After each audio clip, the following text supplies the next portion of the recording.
I am Natalie, 29 years old, and for most of my life, I learned how to stand at the edge of rooms, smiling just enough to look included while knowing I was not. Holidays were the hardest.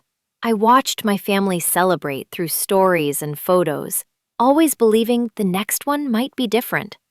So when New Year's Eve came and my father invited me to dinner, I let hope override memory.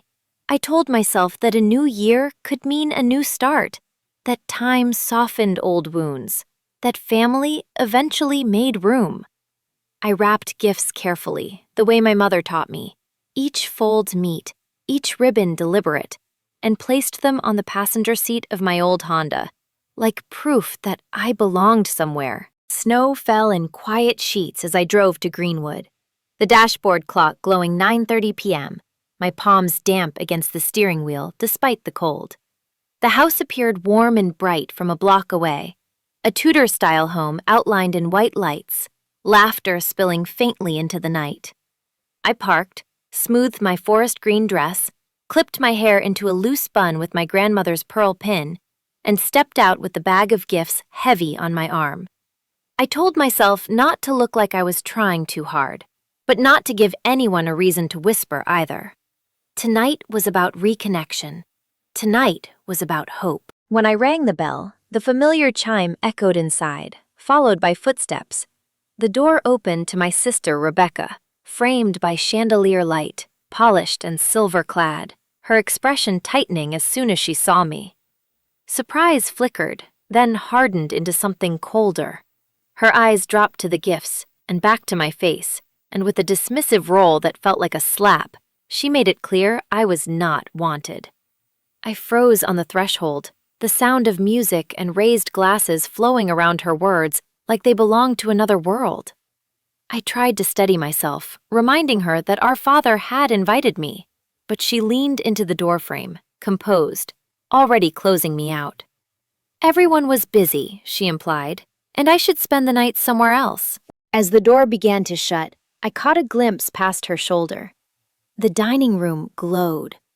My father laughed at the head of the table. Plates were full, glasses lifted, faces turned inward toward one another. My grandmother sat at the far end, frail but present, her hair pinned the way it always was. No one looked toward the door. No one saw me standing there with snow gathering in my hair. I forced a nod, murmured that I understood, and stepped back into the cold as the latch clicked shut. The walk back to the car felt longer than the walk in. Snowflakes landed on my lashes and melted into tears I refused to let fall. Inside the car, the silence pressed in, my breath fogging the windshield. The gifts mocked me under the interior light. A brooch for my grandmother, a scarf for Rebecca, a cookbook for my stepmother, a leather notebook for my father. My phone buzzed with my best friend's name, and for a moment I considered answering, letting my voice break, but I silenced it instead. I sat there gripping the wheel, watching the warm windows glow, while the new year began without me. I drove away before midnight, the house shrinking to a blur of lights in the mirror, and memories surged uninvited. As a child, New Year's Eve meant sparkling cider in plastic cups, my grandmother's stories, my father lifting me onto his shoulders as the countdown ended. Back then, I belonged. Everything began to unravel when I was 12, when my mother discovered messages on my father's phone, and our family split into pieces that never fit back together. He remarried quickly and moved to Greenwood. Rebecca slipped seamlessly into the new life. I went home with my mother, to a small apartment where money was tight and love was not. Invitations grew scarce, smiles turned polite. Jokes landed like barbs. By high school, absence had become my role. I worked hard anyway. A scholarship carried me to New York University. Freelance design paid my bills and built my pride, even if my family dismissed it as unstable or small. The last Christmas I attended ended with overheard words that told me I was an inconvenience. After that, I stopped saying yes. So when my father's message arrived weeks before this New Year's Eve, mentioning my grandmother and asking me to come, I weighed hope against history and chose hope. Standing on that porch, shut out again, I realized how deep the pattern ran. As I drove through snow-muted streets, past places stitched to my childhood, grief hardened into resolve. The ache of being left behind was real, but so was the truth that kindness should not require permission. I did not know yet where the night would take me, only that the lie I had lived under was cracking, and something honest was waiting on the other side of the cold. I drove with no plan, letting the road carry me away from Greenwood, as if distance could dilute humiliation. The windshield wipers kept a steady rhythm, sweeping away snow the way I wished I could sweep away the feeling of being 14 again, standing in a doorway, while Rebecca made sure everyone heard her joke at my expense. That same old sting moved through me now, only sharper because I had let myself believe I might finally be welcomed. The engine hummed, the heater blasted, and still I couldn't get warm. I kept seeing the door closing, the latch clicking, the brief glimpse of my grandmother at the far end of the table, present but unreachable. At a red light, I glanced at my phone again. More messages from Sophia waited, but I couldn't bring myself to read them. If I answered, the dam would break, and I wasn't ready to collapse. I told myself to breathe, to focus on the road, to go home and pretend the night had simply been a mistake. Yet something in me resisted returning to my quiet apartment with those gifts still beside me. They felt like proof of how foolish I had been, but they were also proof of how much love I had carried into a place that did not deserve it. I didn't want that love to rot in the passenger seat. Near the edge of town, I saw warm lights in the windows of an old brick building and a hand-painted banner by the entrance that read, "New Year's Dinner." The Riverside Community Center sat where a church once stood, its parking lot dotted with cars and people hurrying through the snow. I pulled in and sat for a moment, staring at the banner as if it were a sign meant for me alone. I imagined walking inside and being invisible again, the way I always had been at my father's house, only this time among strangers. But then I pictured the gifts going to waste, and I thought about my grandmother's hands, how they always made room for me, even when no one else did. I grabbed the bags, stepped into the cold, and walked toward the door. A woman with curly gray hair and a bright red sweater opened it before I could knock. She looked at the bags in my arms and smiled as if she'd been waiting. Her warmth startled me. Inside, the air smelled like roast turkey and apple pie. Long tables filled the hall, crowded with people of all ages. Some wore worn coats and tired faces, but there was laughter here too, the kind that didn't depend on perfection.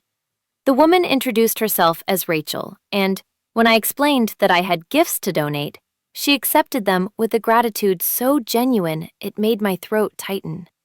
She led me to a modest tree decorated with handmade ornaments and set my wrapped packages beneath it as if they belonged there. Then she asked if I wanted to stay for dinner or help serve. I expected to hesitate longer than I did. Instead, I heard myself say yes, and she tied an apron around my waist as easily as if I had always been part of the evening. For the next hour, I moved through the room carrying water, passing plates, slicing pie. No one looked at me like I was intruding. No one measured my dress, my job, my worth. A young mother named Lily told me she'd left an abusive marriage and was starting over in a city where she knew no one. Her voice shook as she spoke, but her eyes stayed steady, and listening to her shifted something in me. My pain was real, but it wasn't the only pain in the world. At another table, an elderly veteran named Harold watched me refill his coffee and asked why I looked so sad. The truth spilled out before I could stop it, and instead of judging me, he nodded as if he understood every word. He told me, quietly, that family could be who you were born to or who you chose, and that it looked like I was making good choices tonight. His words landed deeper than he could have known.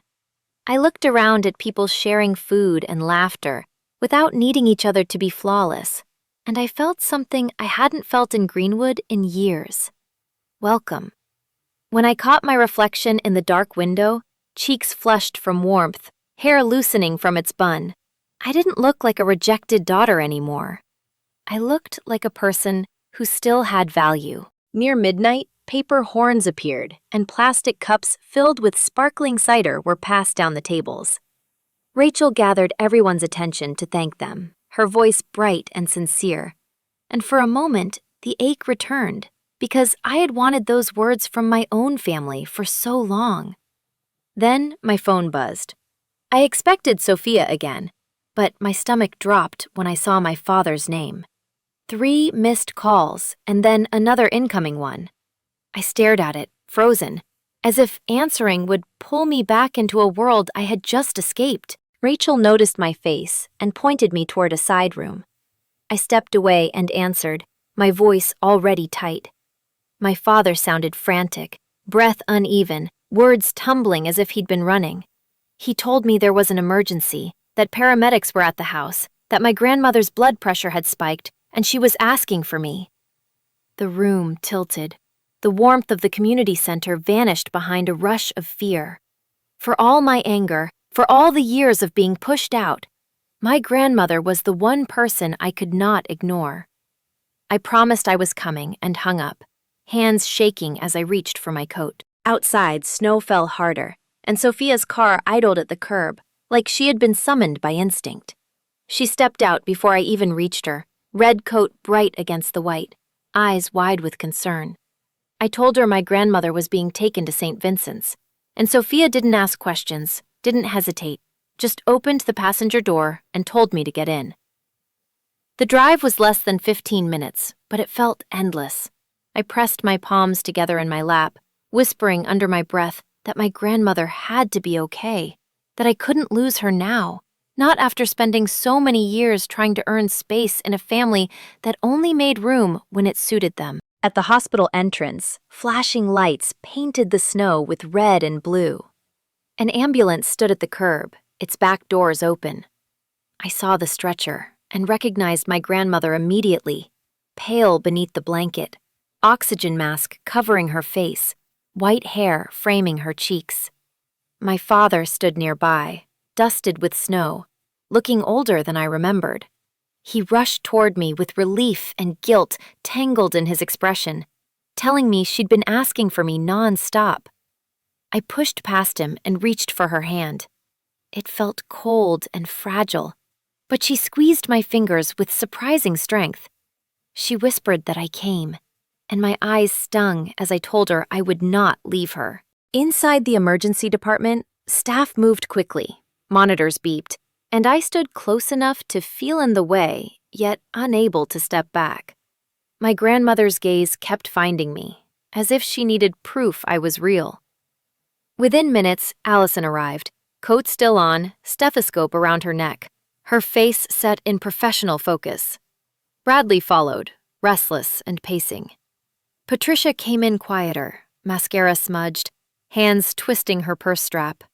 Then Rebecca entered, heels clicking like a warning, and stopped short when she saw me. Her voice cut through the tense air, demanding what I was doing there. For a moment, even the staff seemed to pause. My father, drained and shaken, said I had every right to be there, that I was family. Rebecca bristled, insisting I didn't belong, twisting the night into a story where I had refused them. The rage that had been simmering all evening surged up, hot and steady. I said I never refused anything, that she had shut the door in my face.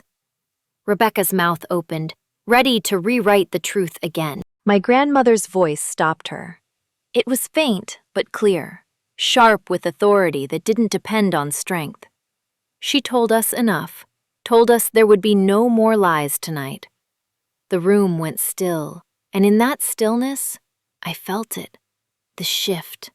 The lie that had kept me outside for years had finally been spoken aloud in a place where it couldn't hide behind laughter and candlelight. In the bright, unforgiving hospital corridor, Rebecca's control looked thinner, more desperate, and for the first time in a long time, I didn't feel like I was the one who needed to prove I belonged. The hallway outside my grandmother's room felt heavy, as if the air itself were listening. Rebecca paced near a vending machine, her heels tapping out sharp, impatient beats against the floor. My father sat slumped in a plastic chair, elbows on his knees, staring at the linoleum as though answers might rise from it. Patricia hovered between them, hands folded and unfolding, trying to keep the peace with a softness that felt newly uncertain. I stayed near the door, close enough to hear the steady monitor inside, each beep grounding me in the truth that my grandmother was still here, still holding on. Rebecca turned on me again, accusing me of tearing the family apart, of showing up only to cause trouble. Her words slid off me differently now. I repeated the facts, calmly, each sentence a stone laid where her story had once stood. I told her about standing on the porch with gifts, about the door closing, about the years of missed dinners and vanished invitations. Bradley finally spoke, his voice low but firm, saying he had seen my work, that I had been building something real while everyone pretended I was absent by choice. Allison followed, asking Rebecca to explain why messages never reached me, why my number seemed to fail only when it came to family plans. Rebecca faltered, the confidence that once shielded her cracking under direct questions. A nurse stepped out then, reminding us that my grandmother needed rest. From inside, her voice carried, weak but decisive, saying I should stay. I went in alone, the door closing softly behind me, and the room dimmed to a gentler light. My grandmother looked small in the bed, but her eyes were sharp, filled with the same clarity that had guided me as a child. She took my hand and told me not to let anyone break me, that she knew the truth and always had. I told her I just wanted her to be okay. She smiled faintly and said that lies could not hold forever, that the night had shown her more than she needed to see. Allison slipped in quietly to check on her, apologizing to me for believing Rebecca instead of calling me directly. The apology landed with a weight I hadn't expected. For years I had wanted someone to admit they hadn't looked closely enough. Hearing it didn't erase the past, but it loosened something tight around my chest. When the nurse insisted again that my grandmother rest, we stepped back into the hall where Rebecca waited, demanding to know what had been said. I told her only that truth mattered, and for the first time, she looked unsure, as if the ground beneath her had shifted. Morning came too quickly. Allison called me at my apartment, her voice urgent, saying my grandmother was awake and wanted to see me, that Rebecca was there and tempers were flaring. I drove through fresh snow to the house, the familiar street looking smaller in daylight. Voices spilled from the living room before I even reached the door. Inside, my grandmother sat upright on the sofa, oxygen tubing in place, pale but alert. Rebecca stood near the fireplace, red-faced, while my father and Patricia tried unsuccessfully to calm her. My grandmother called me to her side, her hand steady in mine, and said she wanted everyone to hear the truth. She spoke plainly, without anger, naming the lies she had been fed and the moment they collapsed.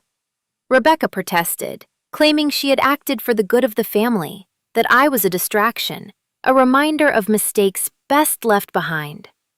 The words stung, but they also clarified everything. My grandmother said what Rebecca had done was about control, not protection, and that family built on control was cruelty. Bradley added what he had uncovered, his voice shaking as he explained that Rebecca had intercepted more than invitations, that letters, gifts, even money sent to support me had never reached me. The room went silent. I felt the floor tilt as memories rearranged themselves. The months I went without heat, the nights I counted coins for groceries, all while believing no one cared. My grandmother's grief was quiet and devastating as she apologized for thinking I had turned away from her help. Allison named what it was plainly, calling it fraud, reminding everyone that stealing mail and money was a crime. Rebecca's bravado collapsed into something brittle and defensive, and when my father asked her to leave, she searched the room for an ally and found none. The door slammed behind her, the sound echoing like a period at the end of a long, painful sentence. What followed was not instant healing. My father admitted his failure to question easy stories. Patricia surprised me with a sincerity that hadn't been there before. Allison and Bradley said they wanted me back, not as an obligation, but as family. I told them I didn't know how to forget. My grandmother squeezed my hand and said forgetting wasn't required, only deciding how to move forward. Snow fell again outside, softening the street, and for the first time in years, I could imagine a path that didn't require me to stand on the edges. A week later, we returned to the Riverside Community Center together. My father, awkward but determined, Allison and Bradley carrying trays, Patricia hovering with purpose, my grandmother insisting on coming despite her chair. The center welcomed us without ceremony. I watched my father serve plates, watched my grandmother's eyes shine as she saw him try. When Rachel asked me to say a few words, I spoke about being turned away and finding unexpected grace, about how belonging can be chosen and built. The applause was gentle, but it filled the room in a way no chandelier ever had. That night, back in my apartment, a message arrived from an unknown number, promising that this wasn't over. I saved it, steadied myself, and called Allison. Fear rose, then settled into resolve. I had spent too long shrinking to fit someone else's version of family. Whatever came next, I knew where I stood. The days that followed were quieter than I expected, as if the storm had passed and left behind a strange, careful calm. Rebecca didn't reach out. Her silence felt heavier than her insults, but it also gave us space to breathe. My grandmother stayed with Allison for a while, recovering slowly, and I visited almost every afternoon. We drank tea at the kitchen table, sunlight slanting across the floor, and she told me stories I had never heard before, about her childhood in Kansas, about learning to dance in worn shoes, about mistakes she made and lessons she carried. Listening to her, I realized how much of her strength lived in me, how it had guided me even when I felt most alone. My father began calling, not with the clipped questions of before, but with real curiosity. He asked about my projects, about clients, about what it was like to build something from nothing. The first time he listened without interrupting, without redirecting the conversation to Rebecca, my throat tightened. It was awkward and imperfect, but it was effort, and effort mattered. Patricia surprised me too. She invited me over for dinner, admitted she had relied on Rebecca's version of events because it was easy, because questioning it would have required her to admit she hadn't been paying attention. We spoke carefully at first, like people learning a new language, but there was honesty there that hadn't existed before. At the community center, I kept returning on my own. The work grounded me, serving meals, listening to stories, laughing with people who didn't need to know my last name to value me, reminded me that belonging could be built in small, consistent acts. Lily found an apartment and asked me to help design a flyer for her new job search. Harold told me about the ship he served on and asked if I'd bring him one of my designs next time, just to see what I did. These connections didn't erase my past, but they widened my world until my family's approval was no longer the only measure of my worth. Rebecca's message lingered like a shadow at the edge of my thoughts, but it no longer controlled me. Allison advised me to save everything, to be prepared, and I did. Preparedness felt different than fear. It felt like standing on solid ground. When Rebecca finally did reach out weeks later, it was through a lawyer, formal and cold. The details mattered, but what mattered more was that I didn't crumble. I asked questions. I leaned on the people who had shown up. I trusted myself. On New Year's Eve, 1 year after the night I was turned away, I hosted a small gathering in my apartment. It wasn't elegant. The table was borrowed, the plates mismatched, the lights strung a little crooked. My grandmother sat wrapped in a blanket I had knitted years before, her eyes bright. Allison and Bradley brought snacks. Patricia arrived early to help. My father hung lights and asked where he should plug them in. Sophia showed up last with sparkling cider and a grin that said she'd been waiting for this moment as long as I had. As midnight approached, we gathered by the window to watch fireworks bloom across the skyline. The city glowed. Laughter filled the room, not loud or showy, but real. My grandmother raised her glass and toasted to second chances and truth spoken aloud. I looked around and felt whole in a way I hadn't known before. Not because everything was fixed, but because I was no longer shrinking myself to fit a space that refused to hold me. I thought about the girl in the car, snow piling on the windshield, gifts on the passenger seat, heart breaking in silence.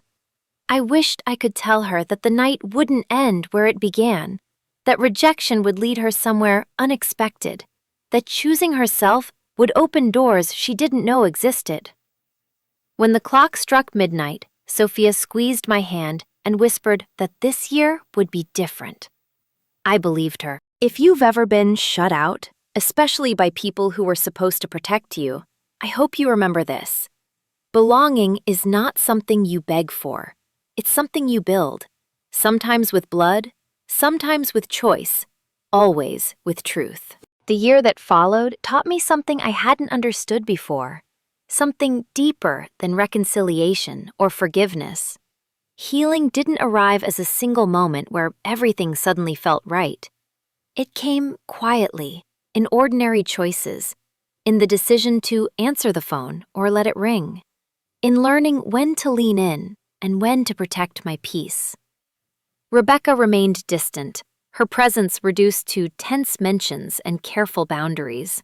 And while part of me still wished for a clean resolution, I accepted that not every story ends with understanding on both sides. Some end with clarity, and that is enough. My grandmother's health improved slowly. We developed a routine that felt almost sacred. Every Sunday afternoon, I visited with pastries from a small bakery near my apartment. We sat by the window, watching seasons shift, and she spoke to me with an honesty she hadn't used before, as if the truth had finally been given permission to breathe. She told me she had always worried about how easily strong voices could drown out quiet ones in a family. She said she was proud of me not because I endured, but because I chose myself without becoming bitter. Those words stayed with me long after I left her house each week. My relationship with my father changed too. Not dramatically, but deliberately. He learned to ask questions and wait for the answers. Sometimes he stumbled, reverting to old habits, but he noticed now, and he corrected himself. That mattered. I no longer needed him to rewrite the past. I needed him to show up in the present. Over time, that is what he began to do. Trust did not return all at once, but piece by piece, like a bridge rebuilt plank by plank. At work, opportunities expanded in ways I couldn't have predicted during those lonely years. The small wellness startup I had once pitched grew into a steady client, then into a referral network that brought more work than I had ever handled before. I moved out of survival mode and into intention. I chose projects that aligned with my values, clients who respected my voice. Success felt different now. It wasn't something I wanted to prove to anyone. It was something I claimed quietly, confidently, for myself. The community center remained part of my life, not as an escape, but as a reminder. Every time I walked through those doors, I remembered the night I arrived broken and left steadier than I had entered. I saw how easily kindness could be extended when control was not the goal, how people who had lost everything could still offer warmth. That lesson reshaped the way I understood family, not as a fixed structure you're born into, but as a living thing you nurture with honesty, effort, and care. Occasionally, I still thought about Rebecca. about how power can be mistaken for love, and how fear can disguise itself as authority. I didn't excuse her choices, but I no longer let them define me. The story of my life was no longer about being excluded. It was about what I built once I stopped waiting for permission to belong. Looking back, I realized that the night I was turned away on New Year's Eve wasn't the end of my story. It was the moment the story finally changed direction. Sometimes rejection is not a verdict. Sometimes it's a doorway disguised as a wall, forcing you to turn and find a different path. I learned that silence can hide harm, that truth spoken aloud can shake entire systems, and that your worth is not determined by who lets you in, but by who you become when you choose yourself. If you've ever felt invisible, dismissed, or pushed to the margins of your own family, know this: you are not too much, and you are not unworthy. You are allowed to set boundaries. You are allowed to expect honesty. And you are allowed to build a life that feels like home, even if it doesn't look the way you were taught it should. If this story resonated with you, take a moment to like the video, share it with someone who might need it, and subscribe for more stories about resilience, truth, and finding your place. I'd love to hear your thoughts in the comments, especially if you've had to rebuild trust or redefine family in your own life.